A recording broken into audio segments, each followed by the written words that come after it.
भाइयों,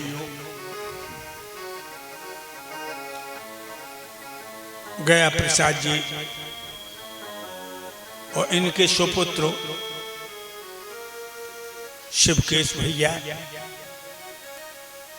और पत्नी बिमलेश, जिन्होंने बड़े हर्षोल्लास के साथ 7 दिन के लिए ज्ञान की गंगा बहाने का संकल्प किया। और भक्तों, सच बात तो ये है, धर्मो हन्ते हन्ता धर्मो रक्षे रक्षता। धर्म की रक्षा तुम करोगे तो धर्म तुम्हारी रक्षा करेगा, और धर्म को तुम छोड़ दोगे तो धर्म ही तुम्हारा नाश कर देगा। इसलिए कभी धर्म को नहीं छोड़ना चाहिए। मानव का शरीर बड़े ही पुण्य का प्रसाद है। नीलू यादव, इस परिवार में हम सालों रहे हैं मलुपुरा में, और इनके हृदय में आज भी हमारे लिए वही श्रद्धा, वही प्रेम, वही लगन है। भाइयों, ये क्षेत्र हमारे लिए कोई नया क्षेत्र नहीं है। ये क्षेत्र हमारी जन्मभूमि के साथ साथ कर्म भूमि भी है। यहाँ जो कथा कहने के लिए मैं आया, तो मैंने अपना बड़ा सौभाग्य समझा कि चलिए हम उस क्षेत्र में फिर जा रहे हैं जहां हम गली गली में घूमते हुए अपनों से मिलते रहे।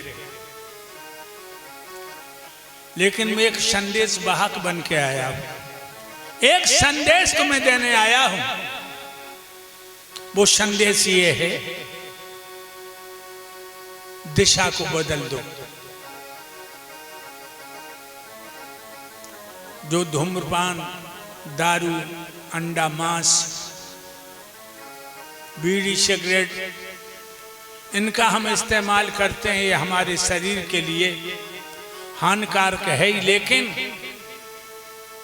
परमात्मा से मिलने में भी ये बड़ा बाधक है। प्राणों के प्राण भगवान से मिलने के लिए ये दुर्व्यसन जो हैं वो हमें नरक की ओर ले जाते हैं। आने वाली पीढ़ी को भी अच्छे रास्ते पर चला करके न सदाचार की शिक्षा दो, जो समाज का कल्याण कर सके। भाइयों, सुना है तुमने महाभारत जो हुआ, क्यों हुआ? अधर्मी अन्यायी दुर्योधन ने भगवान कृष्ण को भी नहीं बख्शा। संधि दूत बन के मेरे यादव जी गए और कहा कि कुछ न करो, पांडवों को 5 ही गांव दे दो। तो दुर्योधन ने कहा, अहमी जानामि धर्मा, अहमी जानामि अधर्मा। हे कृष्ण, हम धर्म को भी जानते हैं, अधर्म को भी जानते हैं, लेकिन धर्म में मेरी प्रवृत्ति नहीं है और अधर्म से मेरी निवृत्ति नहीं है। बिना युद्ध के सुई की नोक पर नहीं देंगे। महाभारत हुआ, 18 अक्षौणी सेना 18 दिन में मरी। एक अक्षौणी कितने का होता है?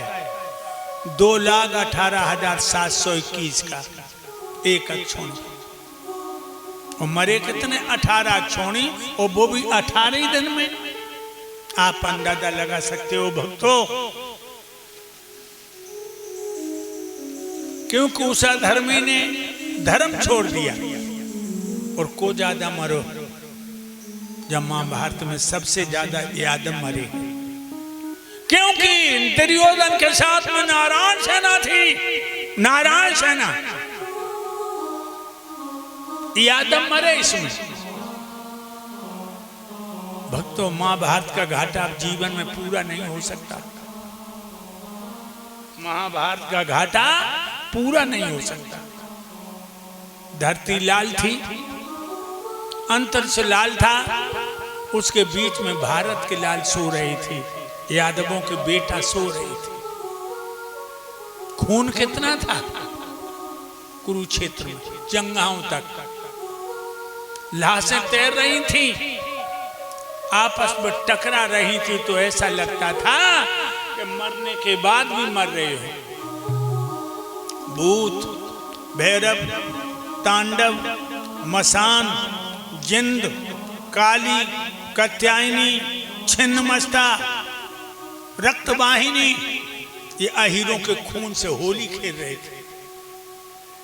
अहीरों के खून से होली खेल रहे थे लोगों। दुर्योधन की कमर तोड़ दी भीम ने। और जानते हो, पापी की भगवान पहले कमर ही तोड़ता है। तुमने बहुत से बुड्ढा देखे होंगे, गली में कमर कमान बनी है, इनने जवानी पे आदमी को आदमी ना समझो, भगवान ने कमर तोड़ दी। इसलिए जवानी की मंजिल बड़ी कठिन है, बुढ़ापे से भी ज्यादा। आप लोग बुढ़ापे को जानते हो, मानते हो कि बड़ा कष्टदायक है? नहीं, सबसे ज्यादा जवानी, क्योंकि जवानी पर चित्त पर नियंत्रण नहीं होता और जवानी पर लोग अधर्म की तरफ प्रेरित हो जाते हैं, अधर्म की तरफ। दुर्योधन पेट के बल पड़ा है। भैया दुशासन तुम कहां हो? गुरुपुत्र अश्वत्थामा तुम कहां हो? आवाजें लाशों में दब गई। दुर्योधन छाती को आगे बढ़ा, खून के गड्ढा में डूब गया, इधर उधर हाथ पैर चलाने लगा। उसके हाथ में लाश आ गई, वह लाश पकड़ के खून के गड्ढा से पार हुआ।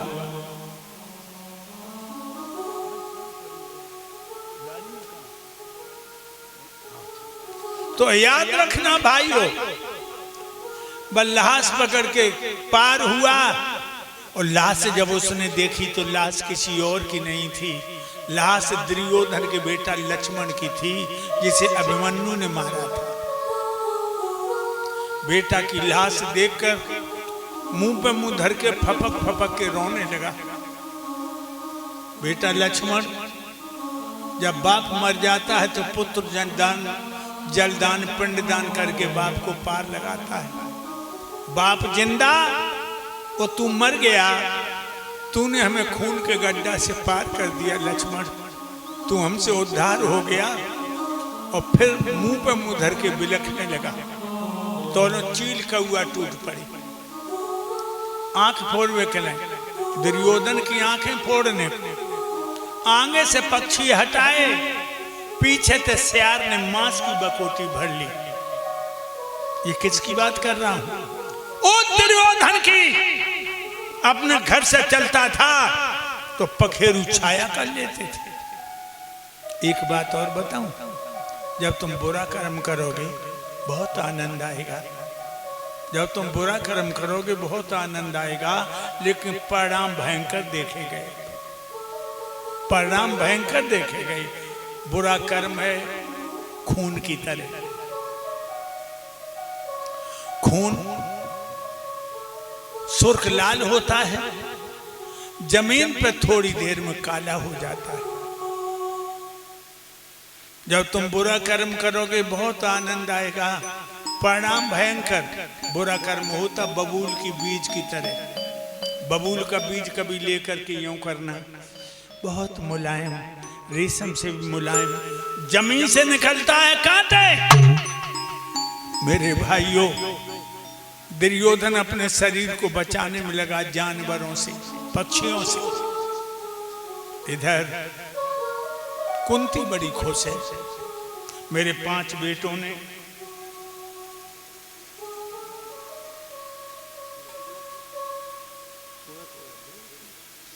भाइयों,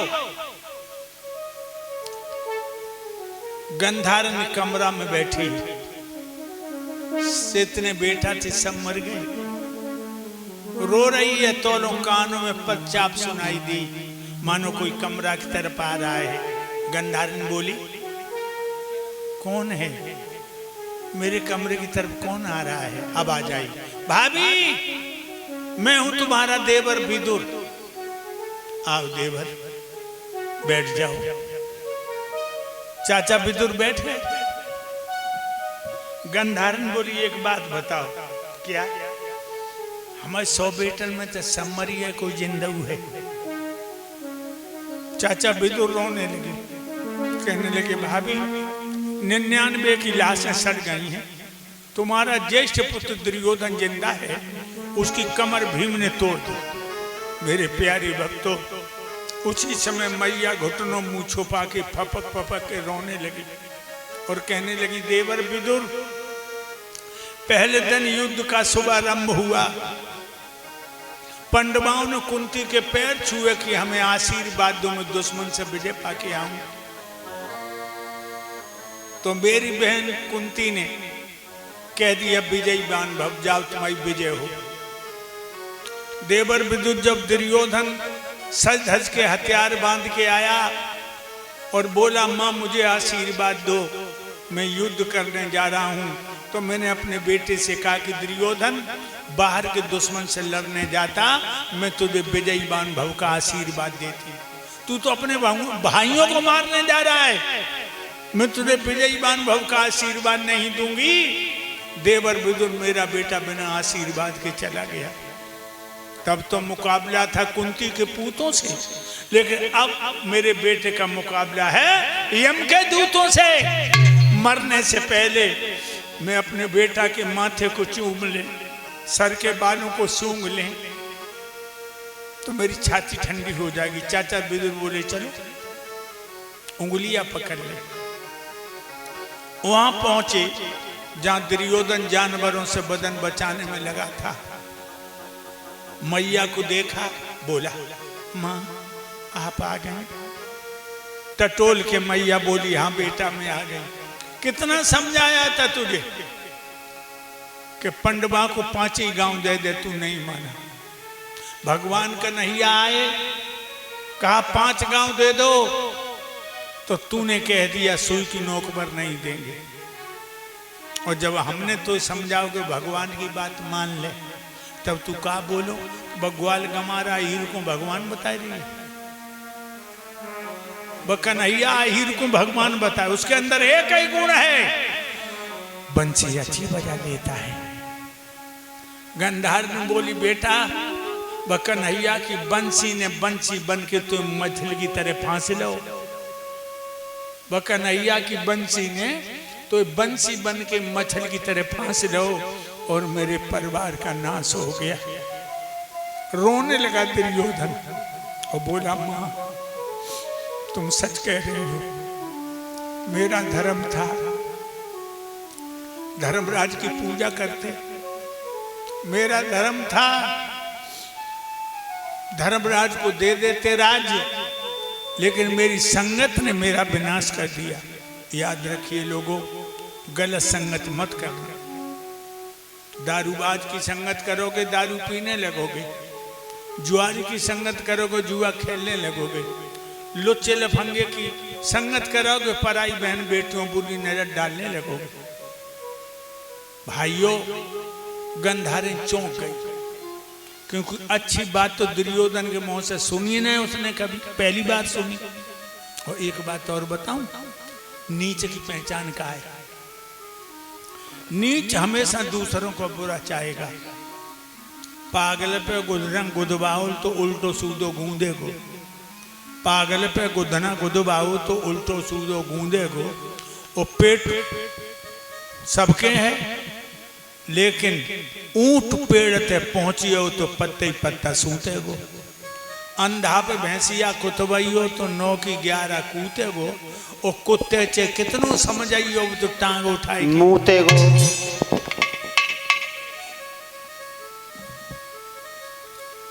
दुर्योधन, तुमने मेरी बात नहीं मानी, तो मेरे भाइयों और कहने लगी,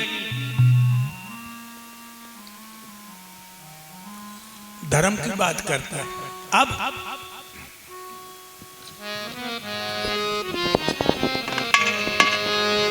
आई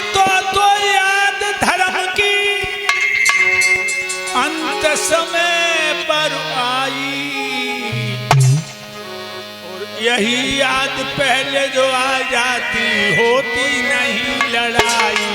यही याद पहले जो आ जाती होती नहीं लड़ाई। यही याद पहले जो आ जाती होती नहीं लड़ाई। आई तो याद धर्म की हो,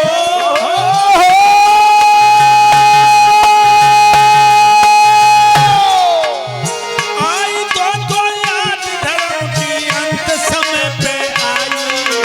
यही याद पहले जो आ जाती होती नहीं लड़ाई। यही याद पहले जो आ जाती तो होती नहीं लड़ाई। और कह रही है बादल धर्म को भूल गो, जब लक्षा बनवाओ।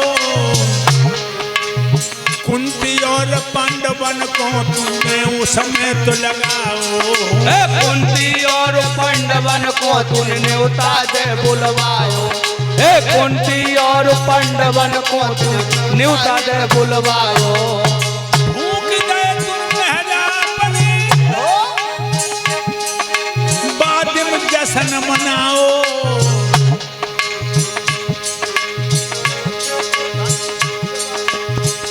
याद कर, फूंक दिए तूने महला अपने, बाद में जश्न मनाओ। ओ कर्ण नीच ने दुर्योधन तो बाद में शर्माओ। कर्ण नीच ने दुर्योधन तो बाद नहीं समझाओ। कर्ण नीच ने दुर्योधन तो बाद नहीं समझाओ। बाद में कृपा भाई विदुर की, बाद में कृपा भाई विदुर की, बच गए पांचों भाई। यही याद पहले जो आ जाती तो होती नहीं लड़ाई। यही याद पहले जो आ जाती होती नहीं लड़ाई।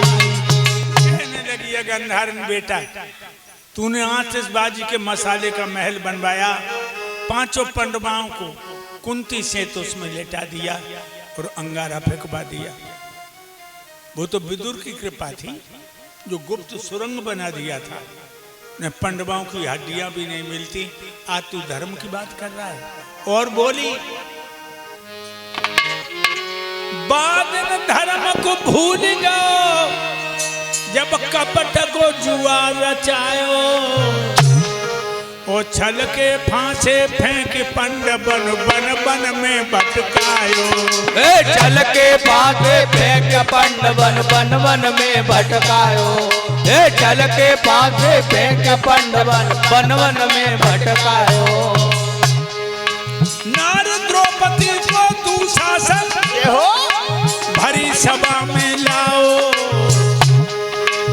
ओ दुर्योधन नीच बात ना धर्म याद नहीं आओ। ओ दुर्योधन नीच बात ना धर्म याद नहीं आओ। ओ दुर्योधन नीच बात ना धर्म याद नहीं आओ। कहने लगी महीना में औरत के 3-4 दिन ऐसे होते हैं, उसे छूना तो बहुत दूर है, बाकी छाया से बचना चाहिए। जब वो मासिक धर्म से होती, द्रौपदी मासिक धर्म से थी, उसने ना के कपड़े नहीं बदल पाए थे। और तूने कही जो औरत को नंगा करो, मेरी जांग पे बिठा लो।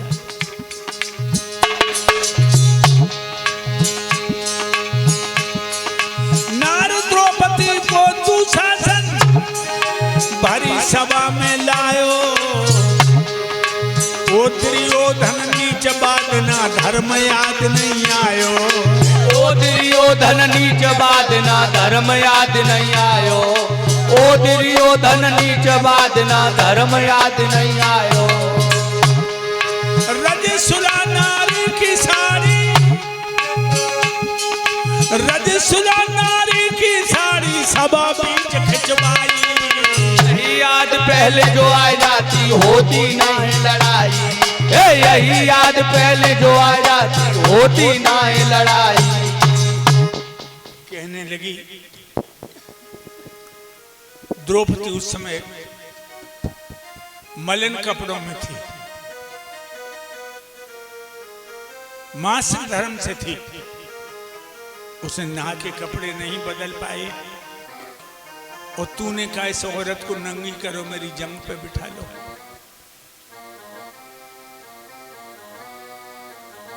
तू हंस रहा था ठाका देकर। दूसरा संग साड़ी खींचने लगा तो एकदम हाथ पकड़ के द्रौपदी बोली, देवर, बड़े भाई की औरत मां के समान होती। याद रखिए लोगों, बड़े भाई की पत्नी मां के समान, छोटे भाई की पत्नी बेटी के समान। गिड़गिड़ा रही थी द्रौपदी, मुझे नंगी न करो। दूसरा संसारी में झटका मारता है तो का बोलिए रोके, मत मो नंगी करे सभा में।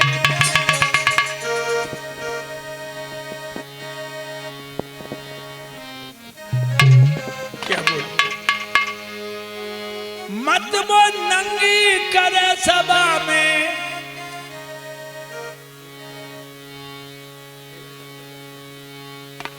जेठ हो तुम मेरे, जेठ उल्हाने हो जाएंगे। चंडाल चौकड़ी के भीतर सब लोग वीराने हो जाएंगे। चंडाल चौकड़ी के भीतर सब लोग वीराने है जाएंगे। चंडाल चौकड़ी के भीतर सब लोग वीराने है जाएंगे। तुम मेरे जेठ हो,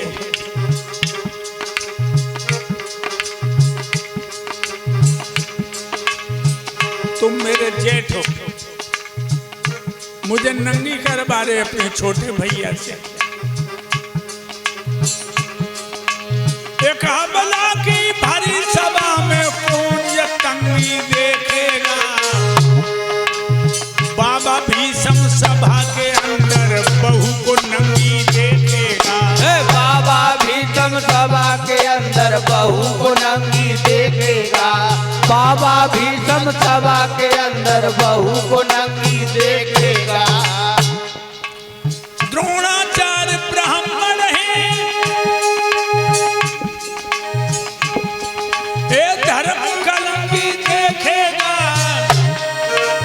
हो जाए सत्यानाश पति बैठे अर्धंगी देखेगा। हो जाए सत्यानाश पति बैठे अर्धंगी देखेगा। हो जाए सत्यानाश पति बैठे अर्धंगी